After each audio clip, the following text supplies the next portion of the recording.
Well,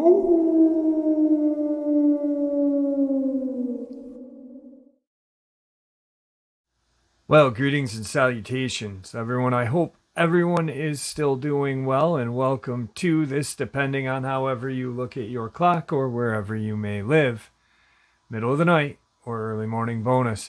Before we jump into it, a couple links. As many of you know, I rely on Patreon, PayPal, channel membership, and the merch to help the channel to continue to grow and go. Links to Patreon, PayPal, and channel membership is in the description below. Merch is displayed directly under the video. Also, Dogman Frightening Encounters, Volume 1 through 3, the audiobook versions. They were written and researched by Tom Lyons, narrated and produced by me, Jeff Nadolny. Those audiobooks are available on Audible, Amazon, and iTunes, links to which are also in the description as well. And finally, last but definitely not least, if you'd really like to help support the channel to continue to grow and go, simply subscribe. It does not cost a cent. Click the like button, takes half a second. If you don't want to miss out on any of the informative uploads I put out daily, click that bell icon, and folks, please leave a comment and share this video. Why? Well, because all these things really do help the channel to continue to grow and go. And folks, they definitely do matter.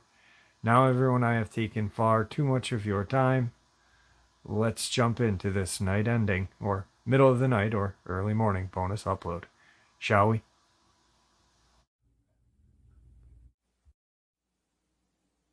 By the late 1930s, officials of the U.S. government were becoming aware of the fact that interest in the Antarctic regions was gaining popular momentum among its citizenry due to the successful expeditions of Byrd.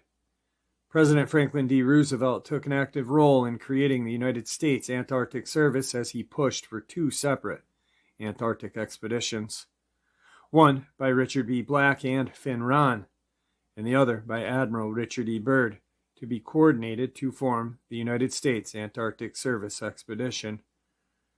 In November of 1937, Dr. Ernest Gruening, director of the Division of Territories and Island Possessions of the Department of the Interior, asked Richard Black, the field representative of the division, to look into the vague requirements of the United States government for an official American expedition to the Antarctic. The United States Exploring Expedition, 1838 to 1842, led by Lieutenant Charles Wilkes, had been the last great adventure to the Antarctic with any direct involvement of the United States government. A statement was released by Black on May 1938, dealing with the government's interest in Antarctica, along with plans for a small expedition to the Antarctic. The expedition plans, jointly proposed by Black and Ron, both members of the Byrd Second Antarctic Expedition, grabbed the attention of Dr. Gruening, who in turn informed the Department of the State and President Roosevelt. As all of this is going on, Byrd was in Boston with his associates making plans for a third expedition to the Antarctic. Like the first two expeditions, this one was to be privately funded. Late in 1938, Byrd became aware of the government's position and possible action when an official of the State Department approached him for a consultation on the subject. This meeting and subsequent planning was brought to the attention of President Roosevelt. On January 7, 1939, a memorandum was sent by the President to the acting Secretary of State, Sumner Welles, approving the plans developed by the Departments of State, War, and Navy. The President suggested the Department of Interior should be involved in the planning, along with continued consultation with Admiral Byrd and Lincoln Ellsworth regarding the estimated cost of such an expedition. Additionally, the President wanted the group to consider the feasibility of maintaining a party each season at Little America and at the region south of the Cape of Good Hope. Two important developments resulted from the President's January 7th memorandum. First, Admiral Byrd decided to cancel plans for his private expedition and join ranks with the government. With his extensive knowledge of the area from this point forward, he was accepted as a leader and was to be actively involved with the planning and organization of the expedition. Secondly, an interdepartmental committee was formed, which eventually became the Executive Committee of the United States Antarctic Service. On January 13, 1939, the Secretary of State asked the Secretaries of War, Navy, Treasury, and Interior to appoint representatives to serve on the Antarctic Committee. On June 30th, Congress passed an act authorizing Antarctic investigations, and on July 7th, the President himself wrote letters to the secretaries urging them to designate the representatives. As a result, the original planning committee became what the President designated as the Executive Committee of the United States Antarctic Service. The 4 departments were represented throughout the life of the organization. Captain, later Rear Admiral C.C. Hartigan, and Mr. Hugh S. Cunning, Jr., represented the Navy and State Departments, respectively. Rear Admiral R.R. Wachish was later succeeded by Commander E.G. Rose as representative of the Coast Guard, Treasury. The Department of the Interior was represented in turn by Ernest Gruning, Mrs. Ruth Hampton, R.A. Kleindienst, Paul W. Gordon, Rupert Emerson, and Guy J. Swoop. Lieutenant Commander, later Commander, Robert A. English, USN, United States Navy, commander of the Bear of Oakland on the Second Byrd expedition, was appointed Executive Secretary. He was succeeded in 1942 by J. E. McDonald, who had been an administrative assistant to Byrd. As commanding officer of the United States Antarctic Service Expedition 1939-41, Admiral Byrd was an ex officio member of the committee, having received his formal appointment from President Roosevelt on July 7th. Although the U.S. government-sponsored expedition, additional support came from donations and gifts by private citizens, corporations, and institutions. Although the Department of Interior was granted funding, it was woefully inadequate for an expedition of this size. Coordinated efforts by the other departments filled the gap for funding of the equipment, service, and supplies. Admiral Byrd donated many of his supplies which he had gathered for his own expedition, the largest item being the barkentine Bear of Oakland, which was leased by the Department of Navy for $1 a year. Some of the private donors misunderstood the magnitude of the government's involvement and subsequently became disturbed by the lack of advertising concerning their contributions. Well in the excess of 100 firms and individuals contributed money, supplies, and equipment to the expedition, including tractors, food, clothing, instruments, tobacco, and books. Charles R. Walgreen of Chicago and William Horlick of Racine, Wisconsin contributed equipment and supplies for the USS Bear, and the Collier family of Collier, Wisconsin. George F. Getz and Justin W. Dart of Chicago supplied the Barclay Grow seaplane carried aboard the USS Bear. 2 ships were used by the expedition. One was Admiral Byrd's old ship, the Bear of Oakland, which had been used on the second Byrd expedition. The ship was reconditioned by the Navy and commissioned as USS Bear for the expedition. The second ship, the USMS North Star, was a 1,400-ton ship, wooden ice ship built for the Bureau of Indian Affairs of the United States Department of Interior in 1932. She was used each summer to haul supplies to Alaska. Since summer in Antarctica was winter in Alaska, the Department of Interior was able to lend the ship to the Antarctic Service without interrupting the Alaskan service. The expedition was supplied with 4 aircraft. The USS Bear carried a twin-engine Barclay Grow seaplane on the 1939-40 cruise in Antarctic. Both East and West Base were supplied with twin-engine Curtiss-Wright Condor biplanes, which was used extensively by the United States Marine Corps for 5 years. The fourth plane was a new single-engine Beechcraft, which was to be used in conjunction with the snow cruiser. The snow cruiser, designed by Dr. Thomas C. Polyer of the Second Byrd Expedition, was built at the Pullman Company at a cost of $150,000, entirely funded by 70 cooperating manufacturers, and by the Friends of the Research Foundation of the Armor Institute of Chicago, where Dr. Polyer was scientific director. This motorized monster was 55 feet long and 20 feet wide, with sled runners attached to its bottom. With the wheels extended, it was 16 feet high. Inside the machine were sleeping quarters with 4 bunks, a scientific laboratory, a photographic laboratory, a radio room, a chart room, and a galley.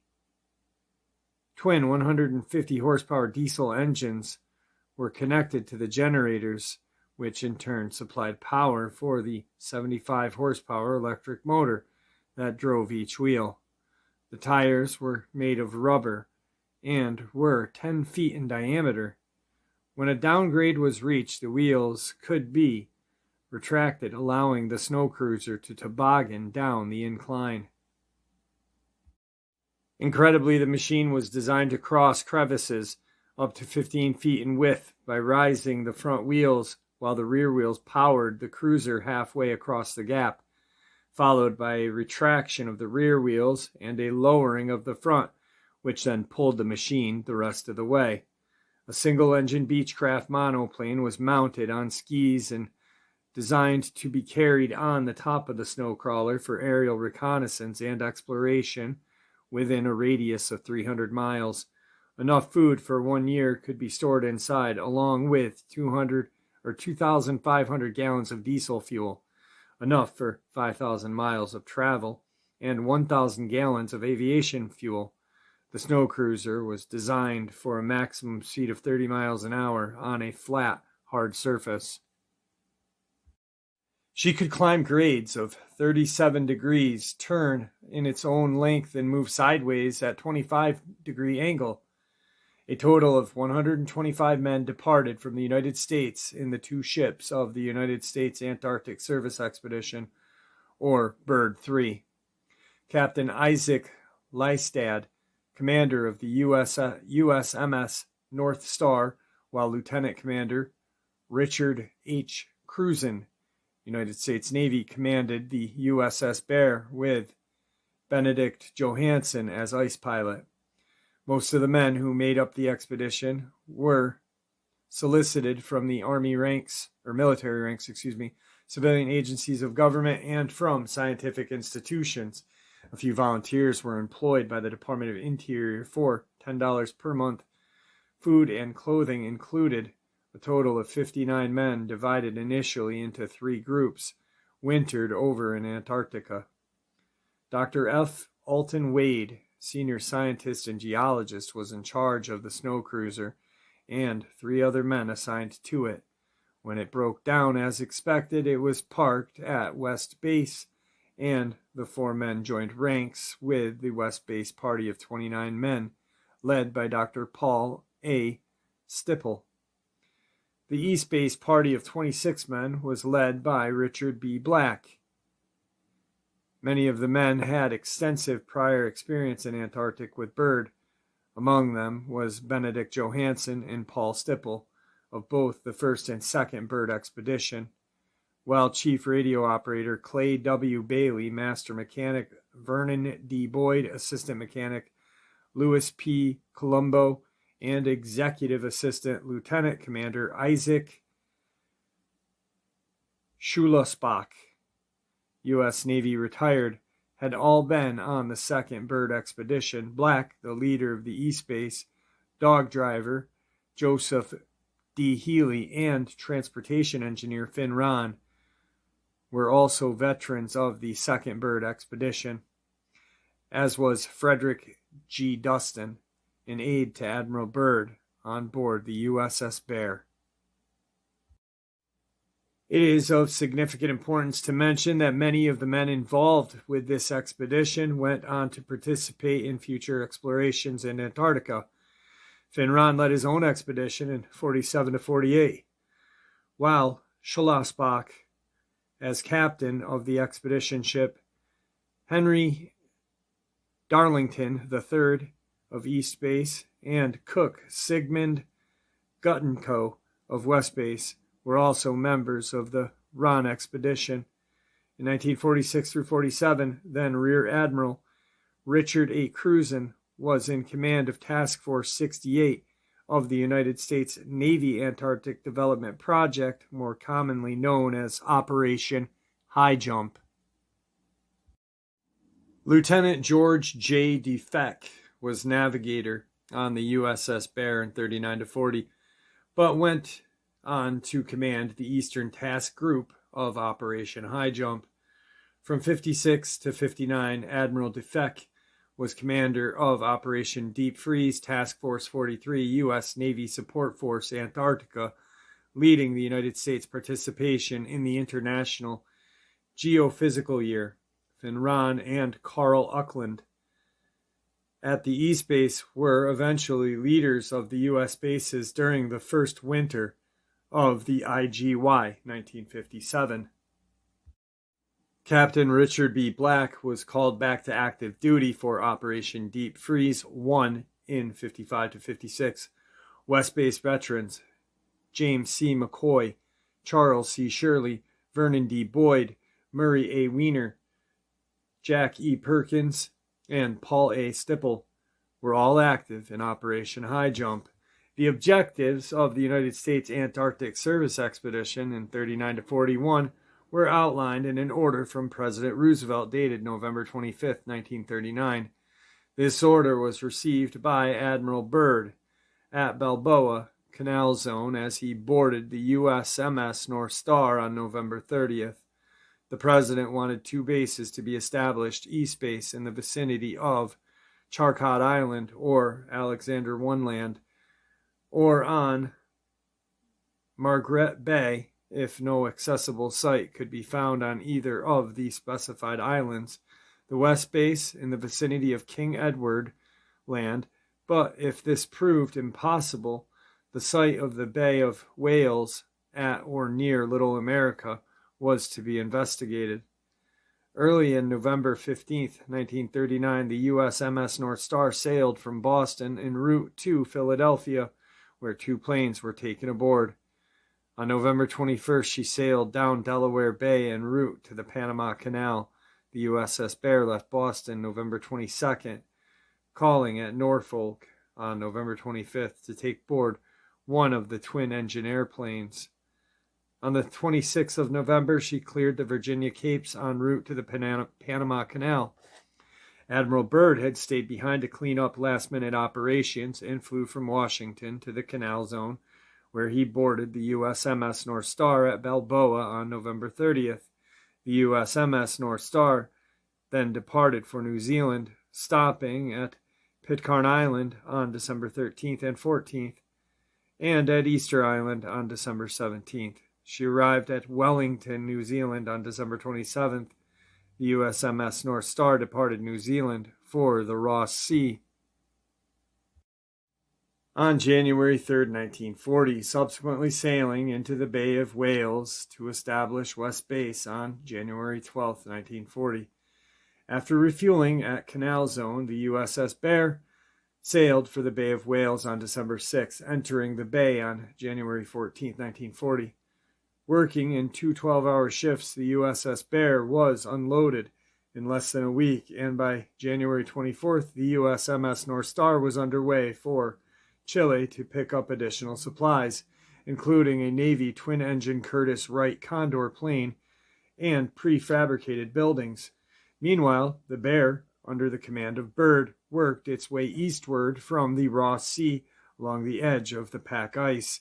A suitable site for East Base was not discovered until a reconnaissance flight by Byrd, Richard Black, pilot Ashley C. Snow, and co-pilot radioman Earl B. Pierce on the afternoon of March 8th. An island on the north side of Nini Bay, just north of Alexander Island, became the home of East Bay Base. The island was subsequently named Stonington Island. By this time, the USS Bear had been joined by the USMS North Star, and by the evening of March 20th, both ships had been unloaded. The following morning, the two ships sailed for the United States. Both ships stopped in Punta Arenas, Chile, but from this point the ships separated as the USS Bear sailed for Boston, while the USMS North Star headed for Seattle to resume her regular cruise schedule to Alaska. Establishment of the base camps went fast and furious. Meanwhile, great hopes had been held out for the snow cruiser, but her failure was soon realized. If the snow cruiser had worked at all, it was within reason to assume the possibility of reaching the South Pole, particularly in a route could have been found toward the southeast from the Queen Maud Mountains. From the very beginning, the snow cruiser was plagued by misfortune. As a 30-ton machine was being offloaded at the Bay of Whales, the ramp partially collapsed under its weight, and Dr. Poyer, who was at the controls, avoided disaster by instantly applying full power, causing the machine to make a crunching lunge onto the bay ice. In spite of the huge wheels, adequate traction could not be provided in the snow. The tires kept 12 square feet of rubber on surface at all times, but her weight was simply too great. She sank into the snow, and her inadequately geared electric motors could not propel her forward at more than a snail's pace. A week later, she was still only halfway up the slope from the bay ice to the top of the ice shelf. Finally, after prolonged effort, the machine made it to the west base, where she was put to rest in a makeshift shelter of snow blocks and canvas. The crew now joined forces with Dr. Paul Stipple and the men of West Base. As outlined by President, the objectives of the expedition called for a broad scale of operations. The principal objective was the delineation of the continental coastline between the meridian 72 degrees west and 148 degrees west, and the consolidation of the geographical features of Hearst Island, James W. Ellsworth Land, and Mary Byrd Land. The second objective involved the delineation of the then unknown west coast of the Weddell Sea between Cape Elson and Lepolt Coast. In view of the broad scope of the objectives and the unpredictable circumstances that always arouse in Antarctica, it is remarkable that most of the objectives set for them were met. Of significance was the establishment and occupation for a year of two separate bases 1,600 miles apart by air and 2,200 miles by sea. Flights by seaplane from the USS Bear and by land-based airplanes from Little America 3 resulted in approximately 700 miles of coastline being added to the map of Antarctica. These discoveries included the Hobbs Coast, the Walgreen Coast, the Thurston Peninsula, determined to be an island in 1960, and the 8 coasts. Reconnaissance flights revealed previously unknown parts of the Ross Ice Shelf. Gaps in the unexplored regions between the Beardmore and Liv glaciers in the Queen Maud Mountains were also filled in. The sledge journey down the George Sound resulted in the discovery of its western outlet. In addition to settling the issue once and for all, the Alexander Island was indeed an island. Further aerial reconnaissance from East Base extended the coastline of Antarctica westward to about 85 meridian west, resulting in the discovery of Bryan Coast and Carroll Inlet at its eastern border. The east coast of the Antarctic Peninsula was photographed from the Trail Inlet and Three Slice Nunatak, approximately 68 degrees south, to beyond Nantucket Inlet, 74 degrees 35 south, a route was discovered across the Antarctic Peninsula from Stonington Island to the head of Trail Inlet. A sledge party from East Base was used this route to complete the ground survey of the east coast of the Antarctic Peninsula from Trail Inlet south of Hilton Inlet. The sledging party explored the Dyer Plateau, in the process establishing 11 control points and triangulating the position of 58 mountains. A sledging journey from West Base to the Fosdick Mountains was made to study the biology of the region, and as a result, significant biological and geological specimens and photographs were brought back. Detailed surveys were made at both East and West Base.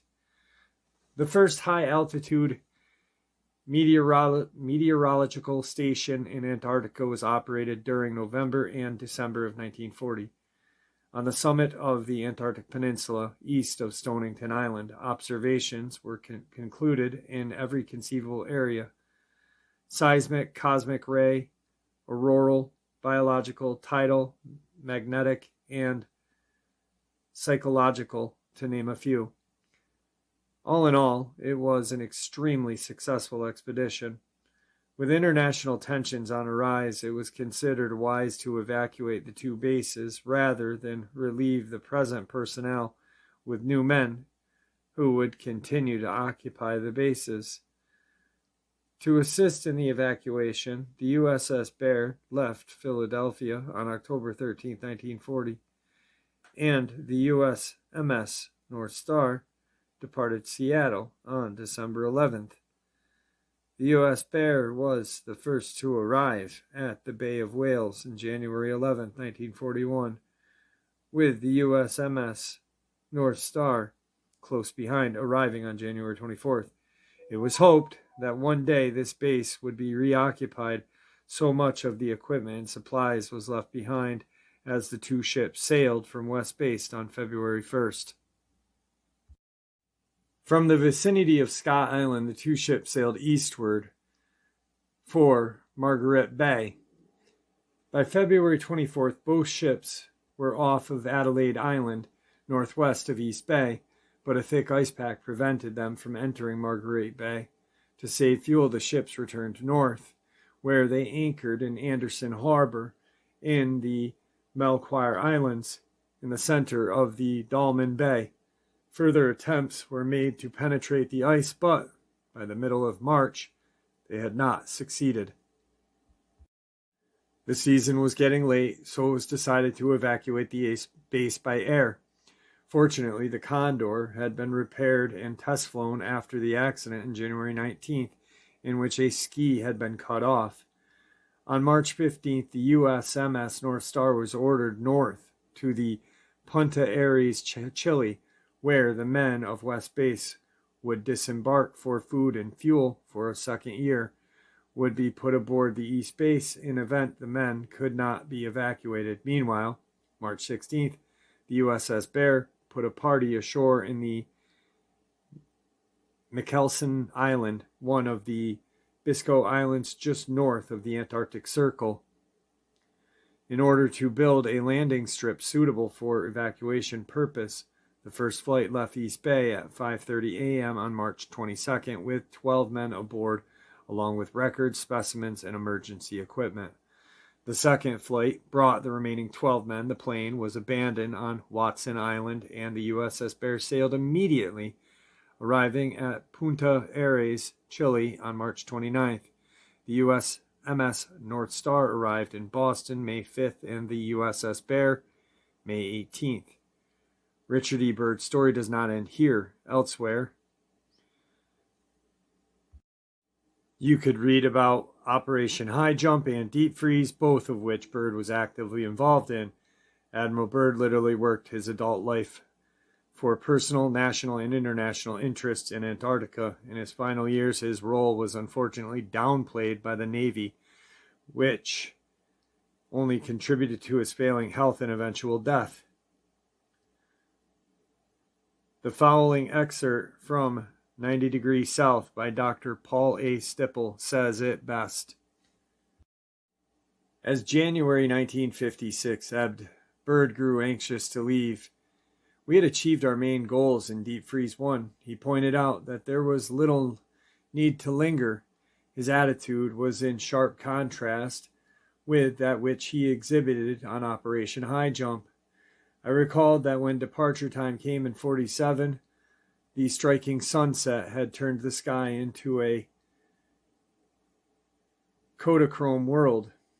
Even as the last call had been shouted, Byrd had kept his eyes fixed on the iridescent sky. "But I don't want to go yet, Paul," he said, shaking his head. But times had changed. The small discourtesies exhibited toward Byrd by Task Force 43 officers who felt Byrd represented the past had continued without abatement, and the strain of ignoring him had grown wearing to men whose temper could be Wagnerian when he was provoked. Time after time I could see the anger creep along the entire length of his body and then subside as his words came out steady, even casual. So on February 3rd, Byrd and I pulled out of the McMurdo Sound and headed home. For Byrd, it was his last departure from Antarctica. His wisdom had been responsible for bringing about the new era of the Antarctic activity. Others would carry on his work of exploration, making even greater use of scientific and mechanical tools of the modern world. None could live long enough to hope to make a greater contribution than he had. Moose Remington came to me at about 3 p.m. on March 12, 1957. His face clouded and his eyes avoided mine. "What is it?" I asked him. "I just heard the news over the Armed Force radio," he said softly, "that Admiral Byrd died today in Boston." When he left, I wrote a message for Mrs. Byrd, Marie, Dick's loving helpmate.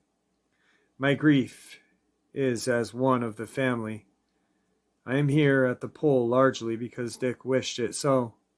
I will do my best to continue my job as he would want it to be done. Please accept my deepest sympathy for the loss of a loving husband, father, loyal comrade, and one of the greatest American citizens, affectionately, Paul. A modest man, Byrd did not talk of his 22 citations and special commendations, 9 of which were for bravery and 2 for extraordinary heroism in saving lives of others. Nor did he boast of the medals he had amassed, which included a Congressional Medal of Honor, a Congressional Life-Saving Medal, a Distinguished Service Medal, the Flying Cross, and the Navy Cross.